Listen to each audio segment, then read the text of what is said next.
अस्सलाम वालेकुम। Welcome to my channel. आज फिर एक नई वीडियो के साथ हाजिर हूँ। सालों तड़पने के बाद मुझे मेरी मोहब्बत नसीब हुई है। अब जुदा ना करें डैड, मैं मर जाऊंगा।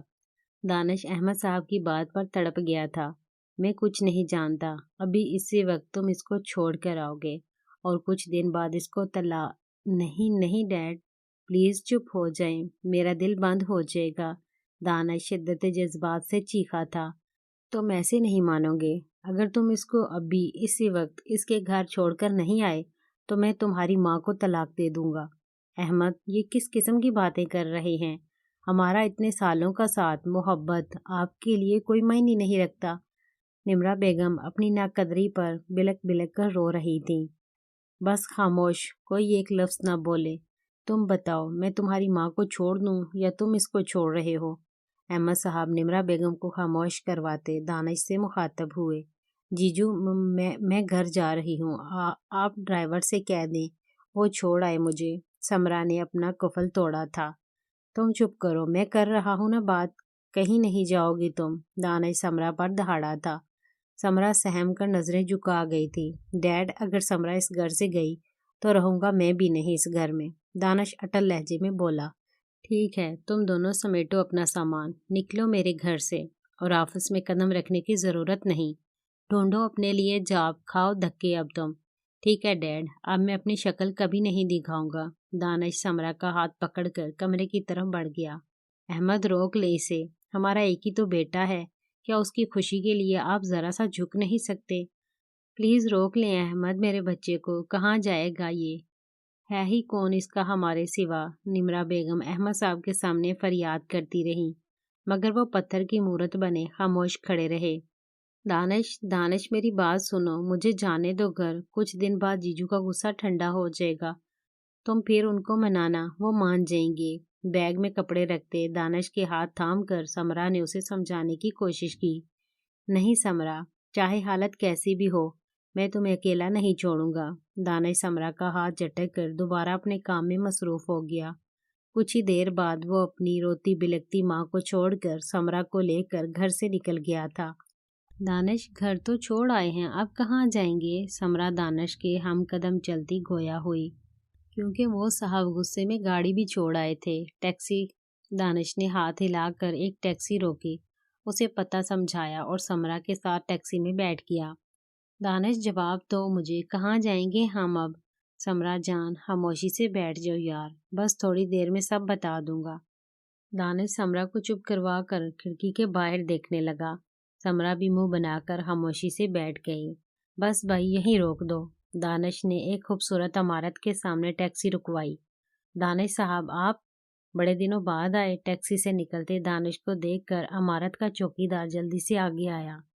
हाँ, कुछ मसरूफ था। ऐसा करो, ये सामान मेरे फ्लैट तक तो पहुंचाओ। दानिश अपने अजली लहजे में बोला। चौकीदार खामोशी से सामान उठाकर आगे बढ़ गया।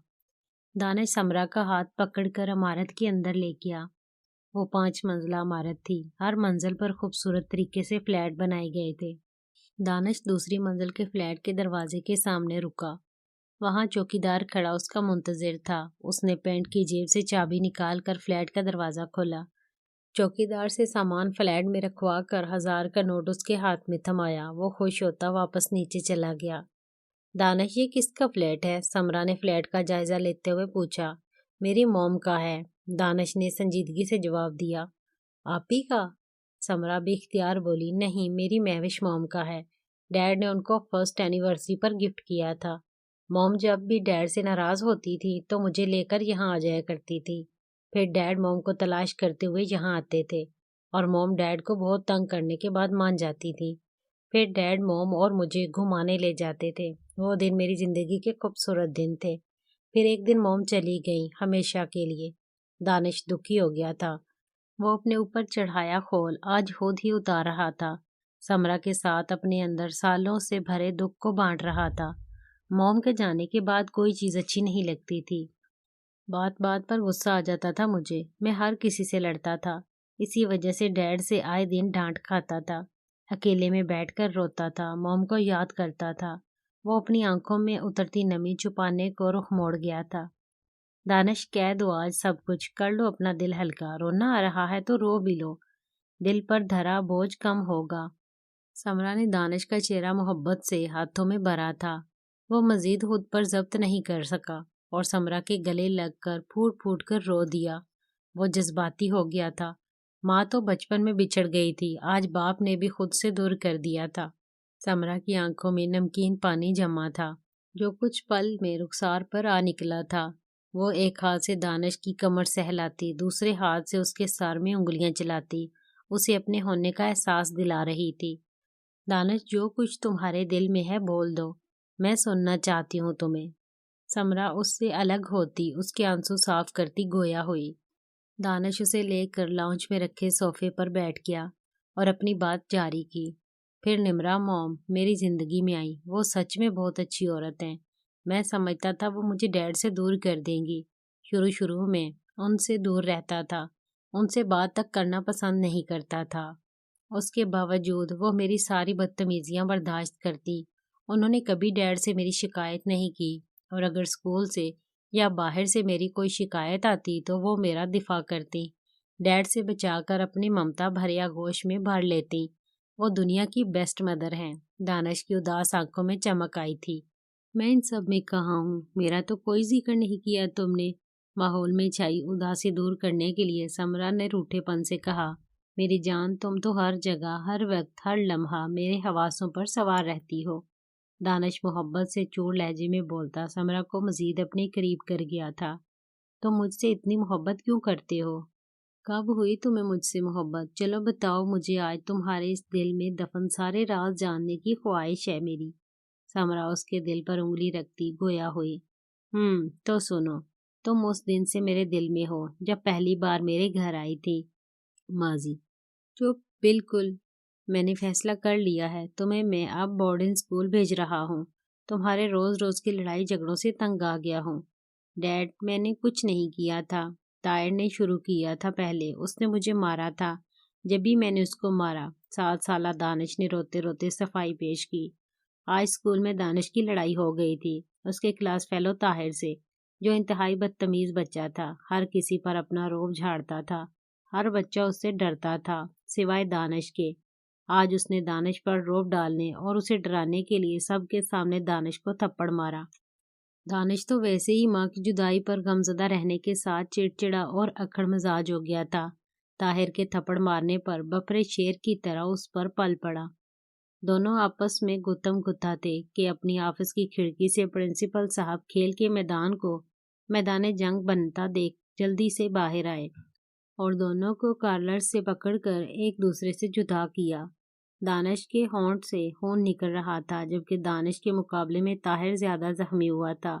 طاہر کی ناک اور ہونٹ سے خون نکل رہا تھا، ایک آنکھ بھی سوج رہی تھی۔ دانش خود سے 2-3 سال بڑے طاہر پر بھاری پڑ گیا تھا۔ پرنسپل صاحب نے دونوں بچوں کے والدین کو بلا کر شکایت کی۔ طاہر کے خوف کے زیر اثر بچوں نے سارا الزام دانش پر ڈال دیا۔ اسی وجہ سے احمد صاحب نے دانش کو بورڈنگ اسکول بھیجنے کا فیصلہ کیا۔ بس خاموش، میں ایک نہیں سنوں گا تمہاری۔ احمد صاحب نے حتمی انداز میں کہا، السلام علیکم۔ وعلیکم السلام۔ واہ بھائی، آج ہماری سالی صاحبہ کو ہماری یاد کیسے آ گئی؟ احمد صاحب 12 سالہ سمرا کو دیکھ کر خوش ہو گئے تھے۔ بس جیجو، آپ ہی کی یاد آ رہی تھی تو میں آ گئی، سمرا نے نمرا بیگم کے گلے میں باہیں ڈالتے ہوئے جواب دیا۔ احمد صاحب مسکرا دیے۔ دانش نے ایک نظر سبز آنکھوں والی، کھڑے نین نکوش والی، دان پان سی سمرا پر ڈالی اور دوبارہ گردن جھکا کر اپنے شغل میں مصروف ہو گیا۔ کس کے ساتھ آئی ہو گڑیا؟ نمرا بیگم نے محبت سے اپنی چھوٹی بہن کو اپنے ساتھ لگاتے ہوئے کہا، آپ ہی منیب بھائی چھوڑ کر گئے، رات کو آفس سے گھر جاتے ہوئے لے جائیں گے۔ اچھا چلو یہاں بیٹھو تم، میں کھانا لگواتی ہوں، پھر سب ساتھ بیٹھ کر کھائیں گے۔ نمرا بیگم اور احمد صاحب کی 1 ماہ قبل شادی ہوئی تھی۔ نمرا بیگم نے گھر اور دانش کو بہت اچھے سے سنبھالا ہوا تھا۔ احمد صاحب کے دل میں اپنا بہت اچھا مقام بنا لیا تھا، وہ اپنی دوسری شادی سے بہت خوش تھی۔ ان کے دل کے سارے خدشات احمد صاحب نے دور کر دیے تھے۔ چھوٹے شہزادے، تم کیوں رو رہے ہو؟ ناول ابھی جاری ہے، چینل کو سبسکرائب کر لیں۔ شکریہ۔